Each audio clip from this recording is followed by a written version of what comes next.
চাওক, এই সংখ্যালঘু যিসকল ব্যক্তি মনটোতো সকলোৰে একে, মানুহ হিচাপে মনটো সকলোৰে একে, কিন্তু এওঁলোকৰ মানে কি পূৰ্বতে শিক্ষা দীক্ষা নথকাৰ কাৰণে এইসকল মানুহ বা বাগান অঞ্চলৰ মানুহক কি কৰিছিলে, কংগ্ৰেছে গ্ৰাস কৰিছিলে, পৰৱৰ্তী সময়ত UDF গ্ৰাস কৰিছে।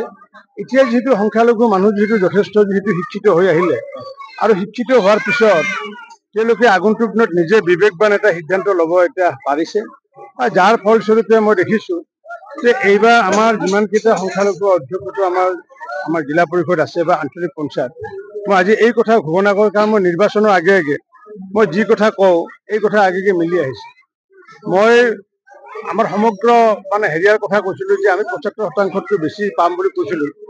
আজি মই এটা নতুন কথা আপোনালোকক কওঁ, যিটো সংখ্যালঘু অধ্যক্ষিত যিমানকেইটা সমষ্টি আছে, সেয়া জিলা পৰিষদৰে হওক বা আঞ্চলিক পঞ্চায়ত হওক, তাত অতি কমেও 40% চিট এইবাৰ আমি পাম, ভাৰতীয় জনতা পাৰ্টি বা অসম গণ পৰিষদে পাব নিশ্চিত। কাৰণ কিয়, সেইটো সংখ্যালঘু মানুহ যদি শিক্ষিত হৈছে, সংখ্যালঘু আজি ছোৱালী লগ পালো, তেওঁলোকে আমি ছাৰ নিযুত মইনা পাই আছো, এই যে নিযুত মইনা যে পাই আছে তাহাঁতে বুজি উঠিছে কথাটো।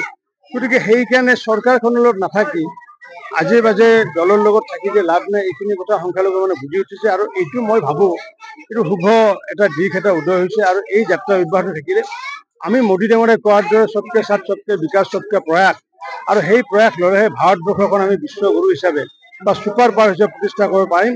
কাৰণ তেখেতে কৈছে যে সকলো জাতি জনগোষ্ঠী বিকশিত হলেহে আমি আত্মনিৰ্ভৰ হ'ব পাৰিম।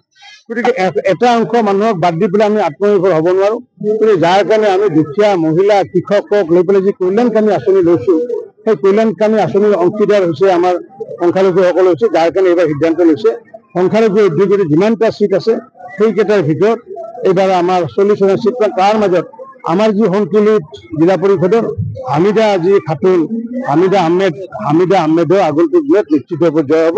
আৰু হামিদা আহমেদ জয় হোৱাৰ পিছত তেওঁ যিহেতু 11 তাৰিখে ফলাফল ওলাব, 11 তাৰিখৰ পিছতে মাননীয় মুখ্যমন্ত্ৰী ডক্টৰ হিমন্ত বিশ্ব শৰ্মা ডাঙৰীয়া এদিন সংকলিত ইয়াতে আহিব।